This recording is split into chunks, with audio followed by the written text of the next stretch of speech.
Escalation without a true endgame. That's the best way to describe what is happening for Vladimir Putin when it comes to the Ukraine war right now.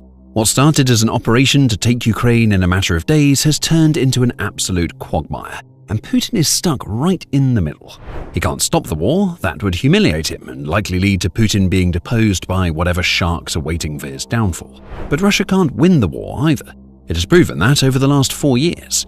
Even if Ukraine does fall, the damage Putin has done to his own country is so immeasurable that he won't survive the aftermath. Putin's endgame has begun, and all he can do is escalate without a way out. And to understand why, we need to look at how Putin's special military operation came to be and how it devolved into the utter failure that looks sure to set the stage for Putin's fall. It all started with a dream that a KGB agent who desired ultimate power had. Empire was on Putin's mind, an empire so large that it would rival that built by Joseph Stalin, and before him, the Tsars of Russia. Jack Bro, who is a US Air Force veteran and regular military commentator, puts it bluntly when talking about what Putin really wants. These wars are never going to end, Bro says. Putin is going for empire. If Putin succeeds in Ukraine, Moldova won't last very long. The Baltics are next. Putin is going to continue redrawing the maps and claiming this territory that once belonged to Russia. As the Atlantic Council reported as far back as April 2023, Putin himself has alluded to this desire to build an empire. He has openly compared the Ukraine invasion to the imperial conquests of the Russian Tsar Peter the Great, seemingly in the hope that some of the past glories that Russia enjoys will somehow be rubbed off on himself. Putin claims that he is returning historic Russian lands to the motherland, framing the Ukraine invasion as the first step in a much wider campaign to return Russia to what he sees as its rightful place at the head of the global geopolitical table. This was always the plan for Putin. And Bro says that those who were paying attention would have noticed this years ago, long before Putin outright said it. Bro refers to Putin coming back to power in 2012, after he'd spent the previous 4 years serving as Russia's prime minister following his initial presidential stint. And as soon as Putin was back in the president's seat, he started taking some actions that, in hindsight, we can now see as the starting point for what was to come. As soon as Putin came back to power in 2012, Russia went into austerity mode to start saving money, because Putin was always planning on getting his empire back, Bro says. The World Socialist website reported on these Russian actions back in 2012, noting that the Kremlin had come up with a document called Strategy 2020 that outlined how the implementation of a series of austerity measures would return Russia to economic prosperity. And slowly but surely, the measures worked. Data from the World Bank shows that Russia's economy experienced a 7.8% decline in 2009, but by and large, it experienced growth in the decade to follow. Not always strong growth. 2016 saw just a 0.2% strengthening of the Russian economy, and there were years of decline, including 2015 and 2020. But things were a lot better for Russia than they were in the 1990s, albeit not as good as they had been during Putin's first tenure as president. At the time, it might have seemed to many that Putin was trying to right Russia's economic ship for the good of his country. Fast forward to 2022, and the real reason behind the austerity measures became clear. Russia needed money, as much money as it could get its hands on, and it needed it to fund an invasion of Ukraine. Not that Russia thought it would have to spend much of its stockpiled cash to complete that invasion. Leaked documents later revealed that Putin believed that Ukraine would fall to Russia's overwhelming military might in just 3 days. And once that fall came, Russia would have an enormous chunk of territory to add to Putin's budding empire, along with a foundation on which it could build towards taking the other countries that Bro mentions. Of course, we now know that didn't happen. Instead, Russia got bogged down in a war that is still very far from being over. A war that has cost Ukraine, Russia, and all those affected by Putin's empire-building ambitions a staggering $2.4 trillion, per the Center for Economic Policy Research in July 2025. Even now, Russia is spending billions to fund the war. TVP World said on December 19, 2025, that Russia will dedicate 7.3% of its gross domestic product, or GDP, to national defense and national security, indicating that Putin is going to keep the war going. He has to. Putin has no other options. He thought he might have options when US President Donald Trump came to power. Bro has commented on this, suggesting that Putin and Trump think similarly in some respects, which Putin hoped to take advantage of. He refers to neither seeming to take the leaders of Ukraine, the European Union, or the United Kingdom seriously, claiming that both seem to think that power comes down to who has the most nukes. That supposed parallel thinking, coupled with what can politely be called the Trump administration's lack of understanding of how to deal with a man like Putin, has led to Russia's leader making maximalist demands during peace negotiations with Ukraine. There's no peace deal that Putin would accept unless all frozen assets are returned and all sanctions are lifted, Bro says. That can't be done without the supposedly inconsequential leaders of the EU, Ukraine and the UK. The EU alone holds 210 billion euros, or about $245 billion of Russia's frozen assets, and it's not going to hand them back anytime soon. Putin is also demanding that Ukraine cede the Donbass region, and he has tried to claim that the region is on the verge of falling several times, all to convince the US to support the version of peace that Putin wants. Sometimes it has worked. But when Putin gets in the way of what Trump wants, as we saw with the January 3rd capture of Nicolas Maduro from Venezuela, Trump has proven that he will take it without caring about Putin. Manipulation aside, and that is still very much in play for Putin, Trump being such a wild card makes him unpredictable. And that unpredictability means that the only real route to a peace deal that would allow Putin to come out of the war he started with a chance of being able to hold his head up is never going to be guaranteed. So what's an authoritarian president who wants an empire to do when he's not getting his way? Well, escalate.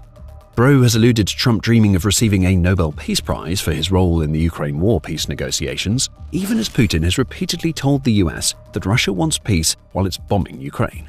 I'm sure behind the scenes, the Russians are laughing their asses off, Bro says, adding that there have been clips of Russian media that amount to Russia trolling Trump and his apparent gullibility. Throughout 2025, Russia was making claims to want peace while constantly escalating in Ukraine. We see that in Russia's use of long-range drones against Ukraine. In its January 13th Russia-Ukraine report card, Russia Matters reported that Russia launched 5,649 drones at Ukraine in December 2025 alone. That was around triple the 1,881 drones launched during December of 2024. Beyond the aerial campaign, Putin has also escalated as best he can on the ground. The Kyiv Independent reports that Russia wants to recruit 400,000 soldiers in 2026. It already has around 700,000 service members deployed in Ukraine, which is a number so massive that very few of the world's militaries even come close to matching it. But behind this escalation and the attempted manipulations of the US that Putin has attempted to pull off, the cracks that indicate a pending collapse are starting to show. Let's start with Russia's spending. Bro claims that Putin has been able to sustain Russia's massive wartime spending in part because Putin orders Russia's private banks to give preferential loans to the defense contractors so they can keep producing. And over the last 3 years, they've accumulated $250 billion in corporate debt. This is not on the government's books. This is not on the government's balance sheet. It's on the balance sheet of these defense contractors, Bro says. The problem with loans, even preferential ones, is that they have to be paid back at some point. The massive influx of cash into Russia's defense industry sparked a boom period for a few years. But as the Moscow Times suggested on December the 26th, that peak may have come to an end in 2025. Forecasts for industrial output growth for 2025 sit at 1%, the outlet says, which is a substantial decline from the 5.6% seen in 2024. From computers and electronics to transport equipment to fabricated metal products, growth is slowing down, suggesting that Russia's collective defense industry is starting to run out of money to build the products that Putin needs it to build. These defense companies aren't hiring like they were either. In September, Novaya Gazeta reported that Russia's State Duma said back in November 2024 that Russia's military factories would be short some 400,000 workers in the near future. Salaries for defense contractors have dropped by 10% since 2024, the same outlet reports, with the Moscow Times adding that the summer of 2025 saw Russia's defense companies advertise 34,500 jobs compared to 52,000 during the same period in 2024. The bubble isn't about to pop, not just yet, but the needle is edging closer to that bubble, and when it reaches its target, the defense industry that Bro claims is propped up by dodgy private bank loans is going to feel the heat. Russia is breaking all of the rules of modern economics and capitalist economies to keep this war going, Bro says. Now 20% of national GDP is just corporate debt. This would be the equivalent of, let's say, the President of the United States forcing private banks to give $5 trillion in loans to American defense contractors so that the United States can invade Mexico. And after 3 years of fighting, we only got 50 kilometers deep into Mexico. It's stupid, Bro declares. It's also dangerous for Putin. This gamesmanship is obviously affecting Russia's economy as a whole. As the New Voice of Ukraine reported on January 6th, Ukrainian intelligence believes that Russia is in such dire financial straits that a recession is practically unavoidable. That recession will arrive before July 2026, assuming that current trends continue, and there's no reason to believe that they won't. As we said before, all that Putin seems capable of doing now is escalating the war that he started, because winning is the only option he has that won't see him take a swift fall out of a window once the war ends. However, it may not be the everyday Russian people that worry Putin the most. As Russia's leader approaches the endgame of a war that he can't win, it could well be the very oligarchs that he has installed that might spell his doom. After all, who do you think the victims of all of this corporate debt that Bro claims exists would be? And by victims, we mean the ones that Putin actually cares about. It will be the oligarchs who own the defense companies that received preferential loans in the belief that the war that has dragged on into 2026 will be done long before then. Now, people don't understand where is the risk, or who's going to get wiped out, and it's Putin's oligarchs. Putin's oligarchs are the ones who have the equity in these banks that are going to go bankrupt. It's Putin's oligarchs that have the equity in these defense contractors that are going to get wiped out.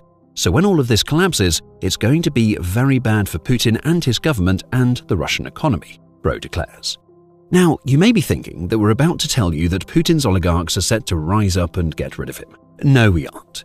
As Chatham House reported in October 2023, Putin has already started to get ahead of the problem of formerly loyal oligarchs turning against him through a process of deprivatization of Russian businesses that is allowing him to install a new generation of loyalists. However, these new oligarchs are more middle managers than business tycoons. That's how Putin wants it, but that approach comes with some problems.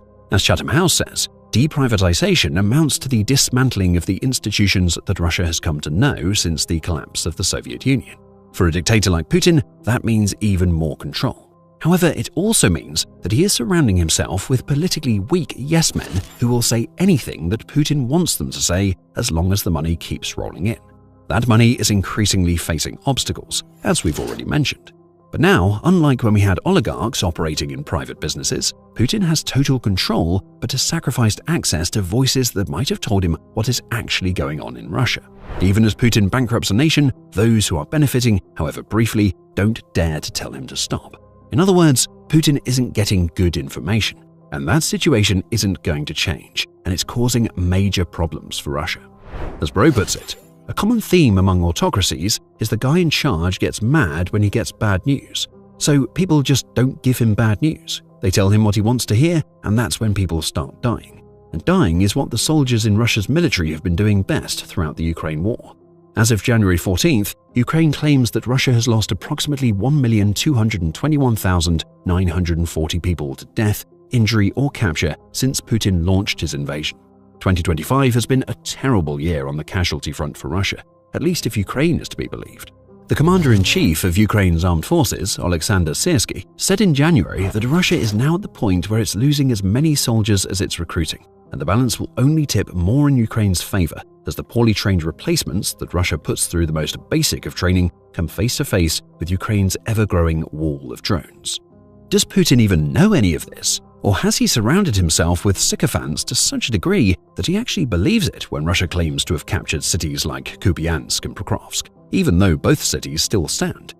It's hard to know if there is anybody left who can tell Putin the truth, or even if he wants to hear the truth, as Russia's leader has geared his entire country toward creating an empire that has failed to expand at the very first hurdle. So, again, all Putin can do is escalate. More bombs, more drones, more soldiers, and more destruction of the Russian military inflicted by Ukraine. So where does all of this leave Putin?